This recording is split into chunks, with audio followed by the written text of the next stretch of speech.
আকাশে আমার মুক্তি আলোয় আলোয়, এই আকাশে আমার মুক্তি আলোয় আলোয়, আমার মুক্তি ধুলায় ধুলায় ঘাসে ঘাসে, এই আকাশে আমার মুক্তি আলোয় আলোয়।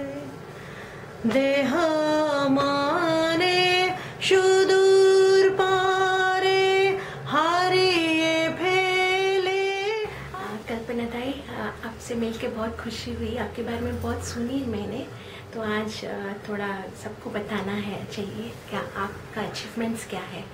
तो today I just want to ask you that I would just like to know about your personal background and what has motivated you to join the school.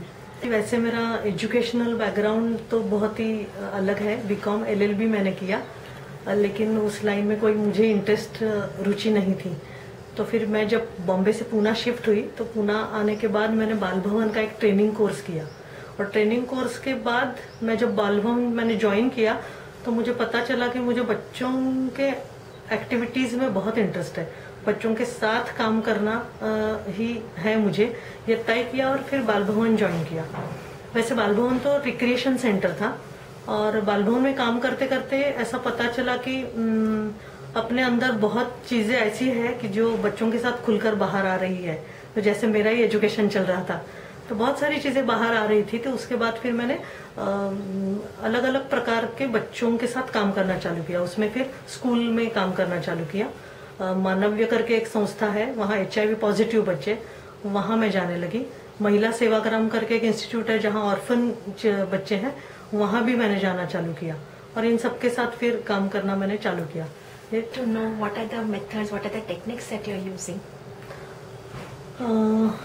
Techniques ऐसा तो नहीं कहेंगे, लेकिन जब एजुकेशन के फील्ड में मैं आई तो मुझे ऐसा लगा कि बच्चों को काफी बोरियत महसूस हो रही है।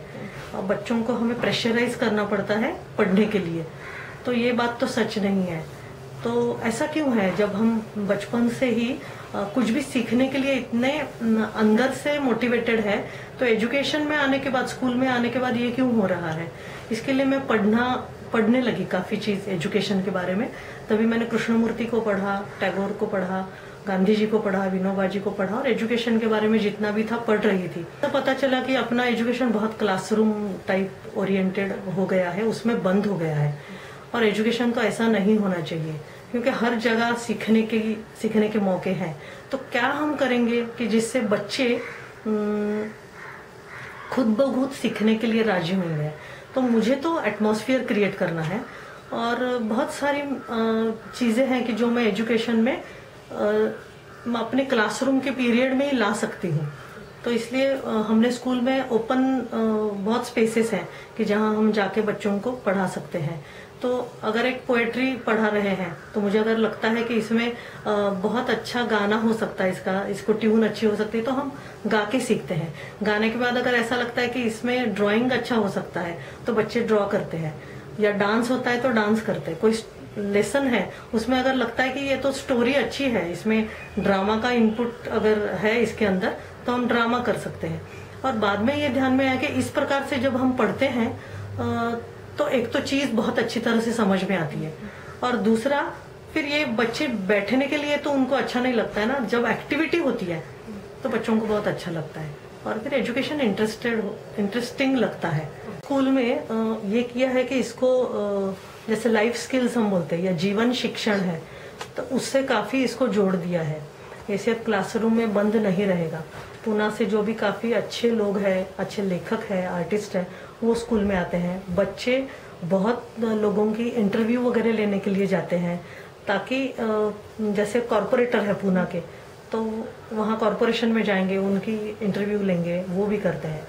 अभी सपोज हम इंग्लिश की बात करेंगे, तो इंग्लिश पढ़ाते हुए हम लोग सिर्फ लेसन नहीं पढ़ेंगे, तो ओरिगामी जैसी चीज है, पेपर फोल्डिंग की एक आर्ट है, वो करते हुए हम क्या करेंगे कि ओरिगामी का पूरा जो पीरियड है वो ही अंग्रेजी में बात करके होगा।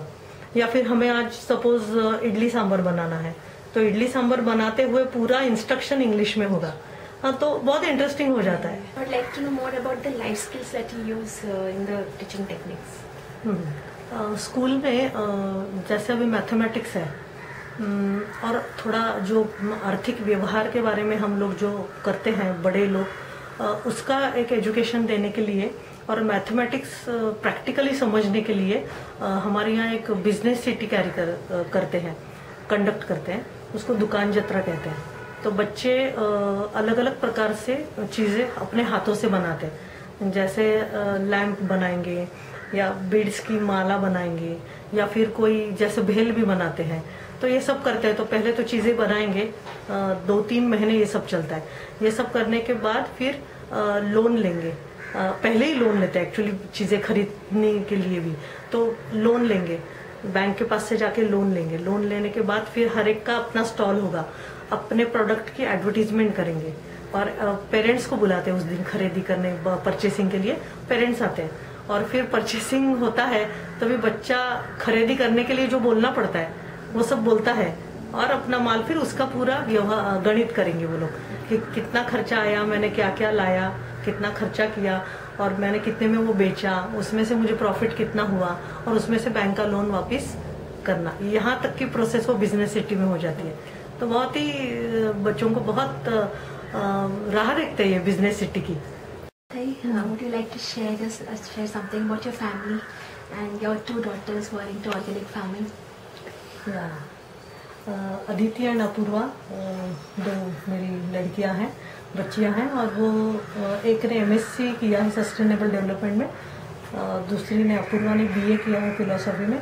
लेकिन दोनों ने ये सोचा कि हम लोग एनवायरनमेंट की बात तो करते हैं लेकिन कहीं ना कहीं हमें अपनी लाइफस्टाइल चेंज करनी होगी। तो अदिति ने ऐसा निर्णय लिया कि हम लोग पूना में नहीं रहेंगे, कोई छोटे टाउन में या विलेज ऐसे में रहेंगे और मुझे खेती करनी है। तो ऑर्गेनिक फार्मिंग अभी वो करती है, उसके साथ वो आसाम जाके उसने वीविंग भी सीखा है, तो वीविंग भी करती है और दोनों मिलके साथ में अभी फार्मिंग चालू है। 2 साल हुए वो अभी खेत पर ही रहते हैं, यहाँ ही है, 20 किलोमीटर पर है पूना से। क्रिकेट का वाड़ी गांव है, वहाँ से आगे सीधा 5 किलोमीटर जाते हैं तो सनसवाड़ी लगता है, वहाँ पे वो दोनों अभी रहती है। When and how were you influenced by the work of Tagore, and what are the efforts that have been taken to translate Tagore's work into Marathi? मैं जब स्कूल में थी तब पहली बार टैगोर का मुझे लगता है नेशनल इंटीग्रेशन कैंप था उड़ीसा में, तभी हम लोग स्कूल से गए थे। तभी हर स्टेट से बच्चे आए थे और तभी मुझे लगता है कि उन लोगों ने हमें कुछ गाना सिखाया था और वो गाना एकला चालोरे था और तभी से वो याद था। लेकिन बाद में कभी ऐसा मौका नहीं आया कि मैं आगे कुछ सीखूं। लेकिन जब बच्चों के साथ काम करने लगी तो लगा कि बच्चों को भी अलग अलग भाषा के गाने सिखाने चाहिए। और तभी मैं ढूंढ रही थी तो कुछ लोग पूना में ऐसे मिले कि जिनके पास गाने थे। फिर रेणुताई गावस्कर थे कि जिन्होंने टैगोर के बारे में काफ़ी हमारे साथ बातचीत की। उनकी भाभी थी, उससे बंगाली आता था और कुछ गाने भी आते थे, तो हमने सीखना चालू किया और ऐसे फिर टैगोर के बारे में इंटरेस्ट भी बढ़ता गया। फिर शांति निकेतन हम लोग जाके आए और गाने बहुत सीखे। बंगाली भाषा के बारे में बड़ा अच्छा लगने लगा कि कितनी मीठी लैंग्वेज है ये। फिर और पढ़ने लगी मैं, तो मराठी में जो पू.ल. देशपांडे ने काम किया है वो पहले पढ़ा मैंने सब। वो पढ़ने के बाद फिर मालूम पड़ा कि पूना यूनिवर्सिटी में 3-4 साल ऐसे लेक्चर होते थे जो टैगोर के बारे में, टैगोर की एजुकेशन के बारे में, उनकी कला के बारे में जो विचार है उसके बारे में वो लेक्चर सीरीज होती थी। एक बार पू.ल. देशपांडे ने बोला था उसमें, फिर गोपीनाथ तलवलकर जी आए थे, फिर मुझे लगता है और एक कवि है, प्रसिद्ध कवि है, उनका भी एक लेक्चर था। तो वो सब फिर मुझे किताबें मिली, उसके साथ मेरा इंट्रोडक्शन फिर बढ़ता गया। I was very much impressed talking to you and I learned a lot from you. I have one last question. I would like you to say, pass on some message on the International Women's Day. Message तो अभी यही हो सकता है कि आज का पर्यावरण, एनवायरनमेंट से हम लोग बहुत चिंतित हैं और दूसरा हमारा जो भविष्य है वो बच्चे हैं। तो दोनों चीज़ें भविष्य के लिए बहुत इम्पोर्टेंट है।